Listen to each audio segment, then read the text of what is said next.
What's going on, guys? Welcome to Everything Always. My name's Michael Roman, aka Allfires. Now, I think it goes without saying, if you're clicking on a video for 101 Easter eggs in Deadpool and Wolverine, and you haven't seen the movie yet, this is not the place for you. I ain't mad at you, but back out now, go see the film. It literally dropped today, then come back and see us, because not only will there be major spoilers ahead, but we're going to try to attempt to uncover every corner, every Deadpool Easter egg, everything we saw and could find, well, after our very first watching. And I know that a video like this would probably be better served if I went back and saw it 3 or 4 times this weekend. Oh, and I'm going to, but the truth is by the time that this posts on Thursday when it's releasing in the US, it will have already been out for over a day in other parts of the world, and there were still frames and information from this movie leaking out on social media yesterday. So the disclaimer's out there, the spoiler warning has been issued. If you guys want to be entered for the PlayStation 5 giveaway, which is actually in tomorrow's video, super simple to be entered to win. Just hit the sub button, then leave a comment down below. Also, my band Allfires is playing our very first show in Atlanta, Georgia on September 1st. So if you live in the area or you plan on being in town for one of the million things going on that weekend like Dragon Con, tickets are cheap, only $15 but limited. So we would love to see you guys at the show. I'll leave a link down in the description and in the comments. And if you do come by, make sure to stick around after the set and say hi. I'll definitely be hanging out. Okay, so the film opens with the normal Marvel Studios logo roll, except now they've added Deadpool in a couple of spots alongside a lot of the other new characters from Phase 4 and Phase 5, like Lady Thor, and at the last moment, before it actually cuts to Deadpool himself narrating the intro, the logo turns to red and yellow for Deadpool and Wolverine. Now, his intro monologue is meant to just call everything out and put it all on the table, them buying Fox, the rights dispute, him getting his own franchise, he calls Marvel stupid, it's kind of hilarious, and then again puts it right out there, how are we going to do a Deadpool and Wolverine movie without dishonoring Logan's legacy? And he straight up says, we're not. And the movie opens with him in what he refers to as downtown North Dakota, but really the Canadian wilderness, digging up Wolverine's dead body from the end of Logan because he is convinced that this isn't how regenerative healing factor works, and then finds Logan, as he says, very passed away in what's maybe one of the funniest jokes in the entire film. And then as he's confronted by a ton of TVA agents, which he backtracks in order to explain why they're there, uses Logan's dead skeleton coated in adamantium as a weapon to almost the entire song of NSYNC's Bye Bye Bye for the opening credits. Now, there are 2 small Easter eggs I want to point out. The first one is that when the TVA agent first addresses Deadpool, he calls him by his full name, Wade Winston Wilson. And when Deadpool gets Wolverine's claws and actually tries to use them, this is an Easter egg for Deadpool vs. Old Man Logan number 3. Now, it happened much different in the comics, but I couldn't help but notice how similar some of this imagery was. Now, in order to explain why the TVA is after Deadpool and Deadpool is looking for Wolverine, he does a backtrack to the day he says it all changed. We see him basically where we saw him last, and they replay quickly through the post-credit scene for Deadpool 2. However, the day he's referring to is March 14th, 2018. Now, this is interesting on a lot of levels we'll talk about in just a second, but to set the scene, he is now in the office of Happy Hogan at the Avengers compound in upstate New York, remember 2018, and this is taking place in March. Now, because I have the latest official timeline book, I made sure to consult it so that I didn't get this wrong, but the events of Avengers Infinity War take place in spring, or rather May. Thanos snaps in May of 2018. So this is just months before when we would have had absolute chaos in the MCU. So when they're referring to Tony Stark being alive and during this conversation, it's because he is. This is right before Infinity War happens. Now, another thing about this office of Happy Hogan, there are so many MCU Easter eggs in here. I was frantically taking notes as I watched it. Over Happy Hogan's left shoulder, a copy of the Forbes magazine with Pepper Potts on the front. To his right, you will see the set of Captain America baseball cards from the first Avengers film, also a Mark II silver helmet. You'll also see on the shelves in the other part of the office that he has the suitcase from Iron Man 2, and behind them on the windowsill is the prototype Captain America shield from Iron Man 2 that he asks Coulson to help prop up the piping before he creates a new element. We also see the proof Tony Stark has a heart statue that Pepper made for him sitting on the desk, and it's just a small detail, but there are a couple of things that give away that this might actually be Tony Stark's office, with Happy Hogan sitting at Tony Stark's desk and not actually Happy Hogan's office. But I think probably the craziest and biggest Easter egg in that entire office is the Iron Man mask sitting to the left of the door and behind Deadpool. They show it several times as he's going to leave the office after Happy Hogan has basically broken his spirit and told him to learn his place on the totem pole, keeps moving his hand down as he does it. But there is an Iron Man mask that is a kid's costume mask. It's the same mask that Peter Parker is wearing in Iron Man 2 when Iron Man saves him. Incredible, incredible Tom Holland Spider-Man Easter egg. Also, honorable mention, there's what looks like a Mobius strip statue sitting on the shelving as well.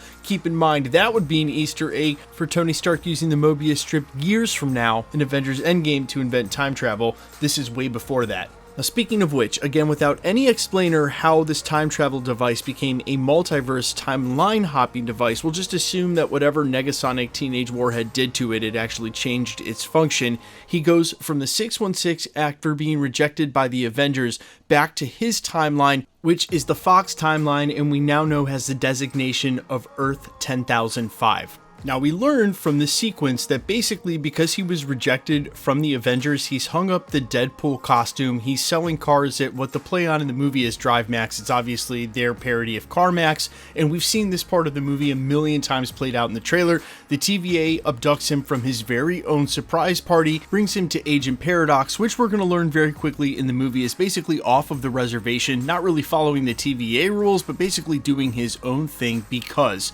he's overseeing the Fox timeline, which could take 2,000 years to die according to him, based on this theory of an anchor character. And when a universe loses its anchor character, which in the case of the Fox X-Men timeline was Logan, then it slowly starts to die. This is a brand new concept introduced to the MCU and basically sort of similar to what they did with Molecule Man in Avengers Secret Wars, the storyline from 2015, Jonathan Hickman's run. But it seems like instead of having Molecule Man be the anchor in every universe, every part of the multiverse can have their own anchor. Again, with the Fox timeline, it was Logan. And of course, in his own ego, Deadpool eagerly accepts this, declares that he's Marvel Jesus, runs over to the camera, gives a quick aside and tells Fox to suck it and to F off, then gets suited up by their tailor and make sure to drop a key piece of dialogue that his katanas are adamantium now, because they know Marvel fans would absolutely lose their mind if some other metal was holding up to Wolverine's adamantium. And in his haste, Deadpool only then figures out that basically him getting to go to the sacred timeline means that his entire timeline is going to be ripped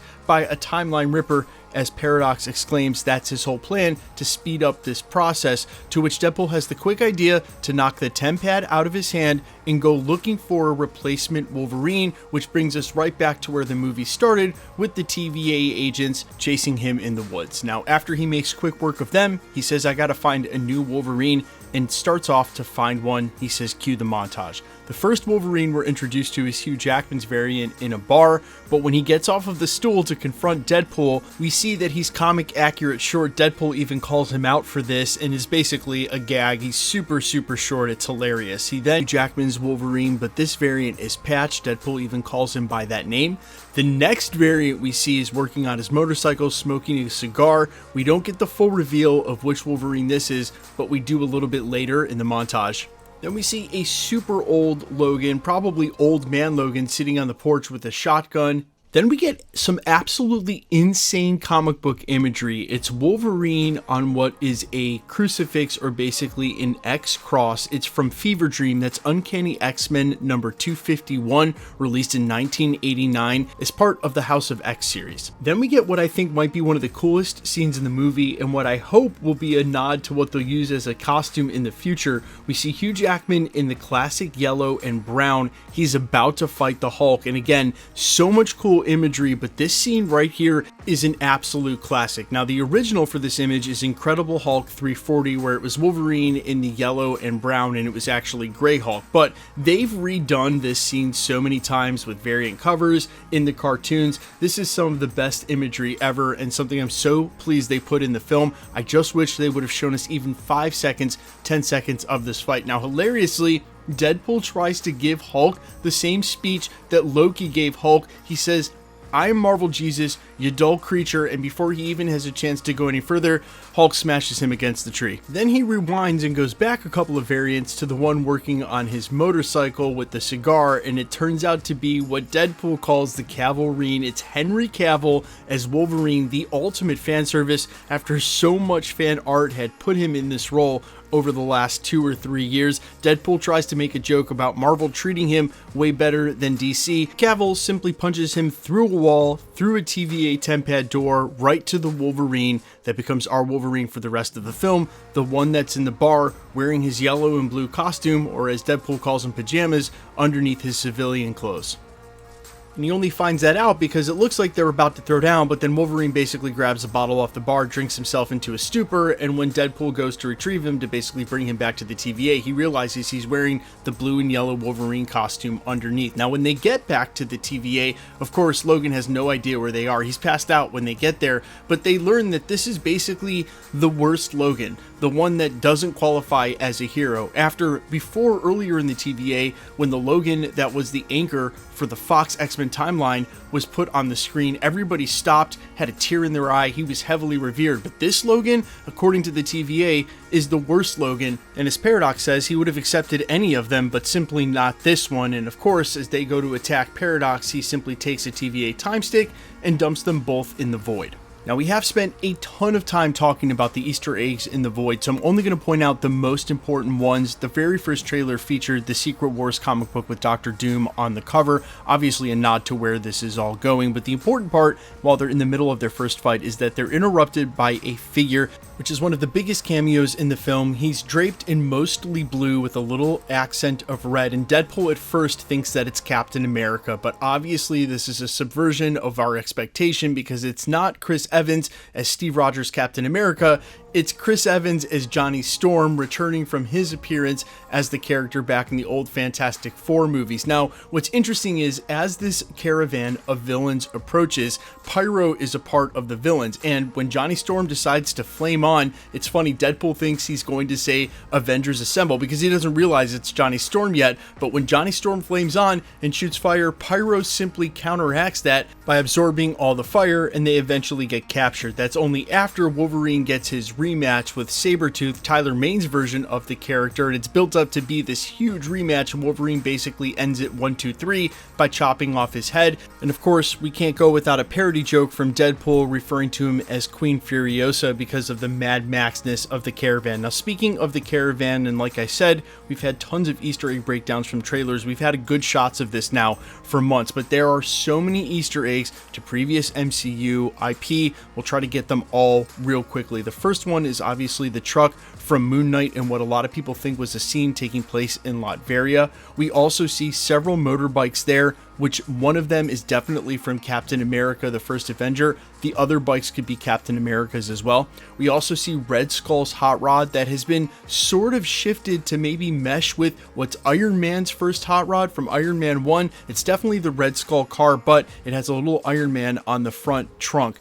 We also see the silver Fantastic car for the Fantastic Four, and basically all of this has been repurposed to be a part of their caravan, again Mad Max style, but it's all Easter eggs from several different MCU and comic properties that make this up. Speaking of which, when we get to the base, we actually see that the base is not just Ant-Man, but it's all of Ant-Man. It's literally his entire skeleton laying there on the hill is Giant Man, which is their base. Now, on the way to meet Cassandra Nova, of course, they use Johnny Storm as an exposition dump. Just in case you haven't watched all the Marvel properties, they explain what the Void is. He actually talks about Reed Richards, his Reed Richards, explaining it basically as a metaphysical junkyard, which is interesting because Paradox also called it a trash heap. What's hilarious is when Johnny Storm actually name drops Goliath, Deadpool immediately knows that that's Loki Season 1, Episode 5, which is, pretty meta.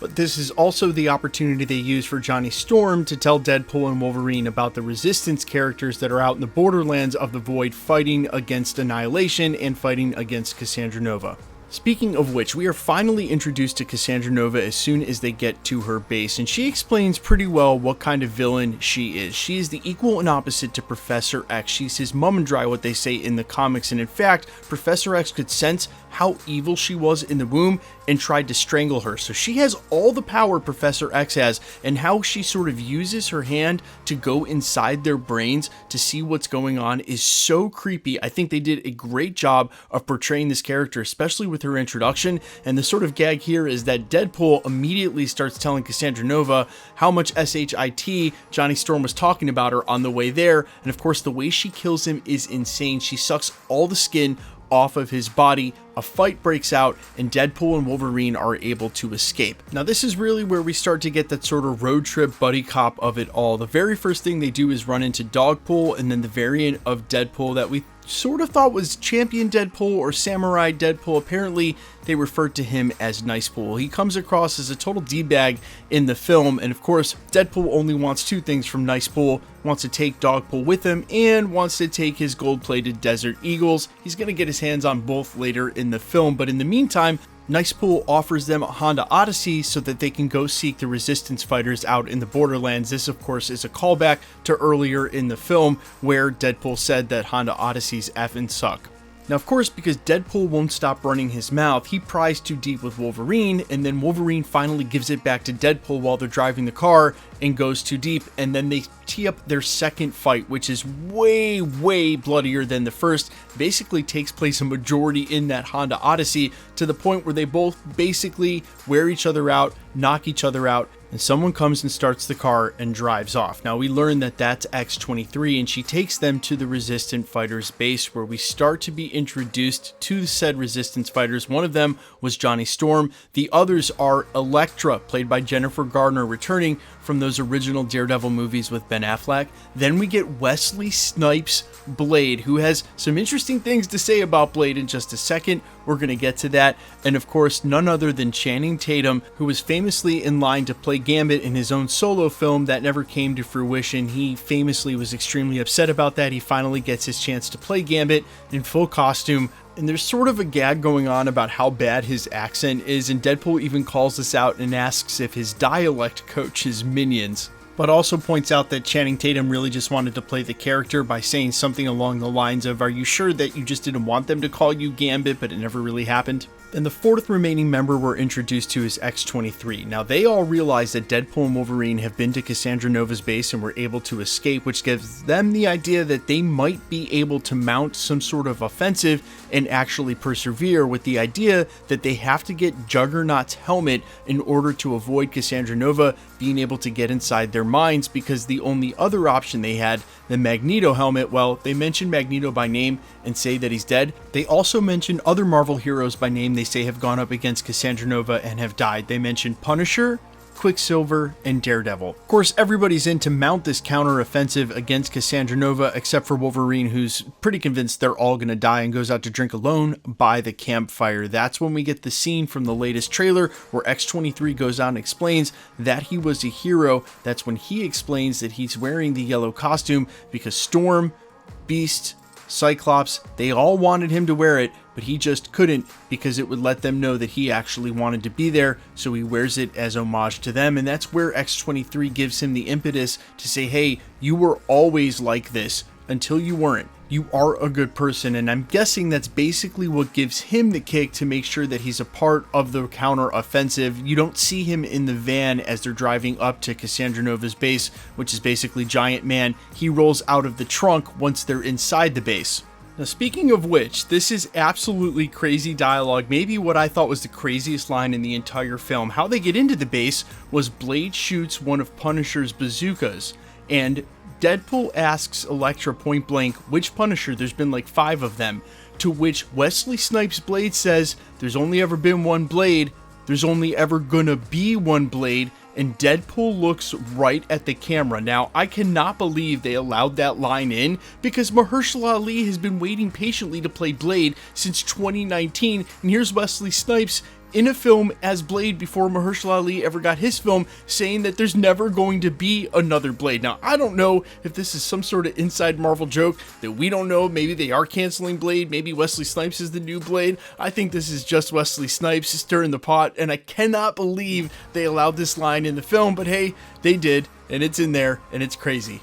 Now, obviously, once they get inside the base, a crazy action sequence ensues between all of these villains returning from the old Fox X-Men universe and the Resistance fighters, with the ultimate goal to get Juggernaut's helmet off and on Cassandra Nova's head so that they can prevent her from getting inside of their heads. But the double cross comes with Pyro, who's been working with Agent Paradox, and at Agent Paradox instruction is there to take her out because he is ultimately trying to get this Ripper done in time in order to purge the timeline. And as Elektra says, they send people there who don't cooperate or go quietly. That's why Agent Paradox is so worried about tying up the loose ends. And in a crazy twist of fate, when Pyro shoots Cassandra Nova after they've gotten Juggernaut's helmet on her head, Wolverine, in a show of compassion and for Charles, demands that Deadpool takes the helmet off.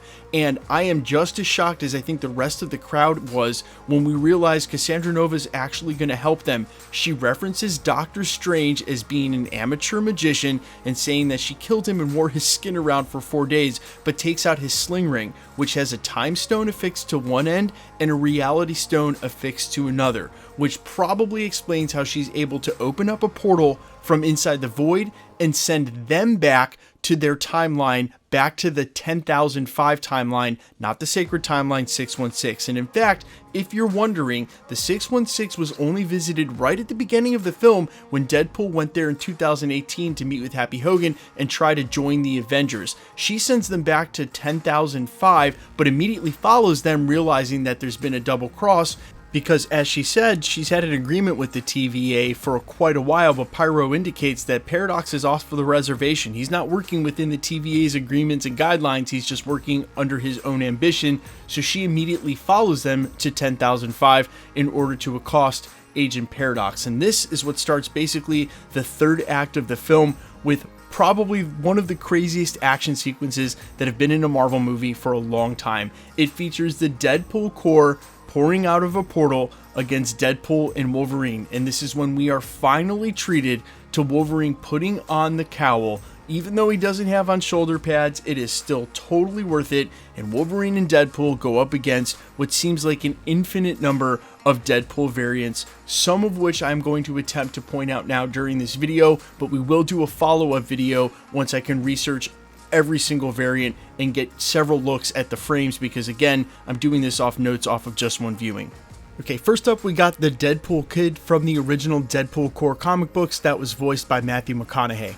Then you had Kid Deadpool, Headpool, Babypool, and Ladypool, again all from the original Deadpool Corps comics. Then there's Golden Age Deadpool, that's Earth TRN 245's Deadpool, whose Frederick Wheezy Wilson is his name. He actually snuffed too much mustard gas in a bid to avoid military drafting during World War I, was captured by the Germans and experimented on, which gave him his healing powers, but Wheezy, now with a permanent breathing apparatus, became a force for good. There was also featured Zenpool, who was created after Red Skull manipulated Professor X into inverting all the personalities of Marvel heroes. Then we see briefly Death Mask, which is Earth 11638, where Reed Richards actually cures Deadpool of a lethal brain tumor, but allows him to gain superhuman intelligence in that reality, and taking the name of Death Mask, Deadpool actually becomes that reality's Doctor Doom equivalent. We also see Ronan Pool in the group. He's Watari from Earth 11542, which takes place in the 17th century. We also see part of the group Deadpool 2099, or Warda Wilson, who's the daughter of Deadpool and the demon Sikla.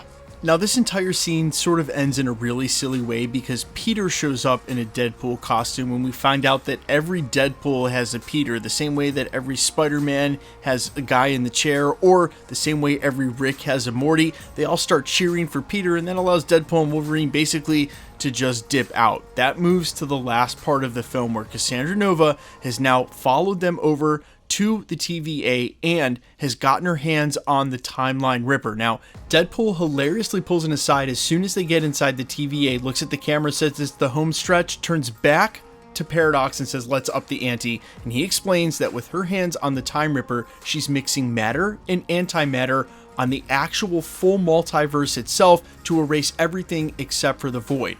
But he tells them that there's a chance if someone goes down to the core and closes the loop between the matter and the antimatter, that they can reverse this and save everything, but of course at the peril of that one person. Deadpool and Wolverine make their way down to the core, and it seems like for a second it's going to be Wolverine who sacrifices himself. But that's when Deadpool pulls an Armageddon, if you guys remember that movie, throws Wolverine out the door and decides that he's going to be the one who's going to close the loop and get erased completely. Wolverine, of course, breaks in and helps him complete the loop at the last minute, and it's the two of them together holding on, closing the loop, a symbol for their friendship that actually ends up reversing the current, saving that main timeline, the sacred timeline, all of the multiverse, erasing Cassandra Nova, and ultimately leaving Wolverine in the 10,005 universe. So where Logan perished in that timeline, Deadpool and Wolverine are now back in that timeline, and as Hunter B-15, as she's arresting Paradox, explains whatever they did solved the problem. That timeline is no longer dying, and I didn't like the line because it seemed so cheesy at the time that their quote-unquote job is probably not done, just insinuating that they're going to be back around for Avengers Secret Wars. I also thought it was super interesting that at the end of this film, again, you don't see Deadpool and Wolverine come into the sacred timeline, the 616. They're squarely back in the 10,005 timeline. It's just that that timeline has now been saved. Down the road somewhere, they'll have to cross back over.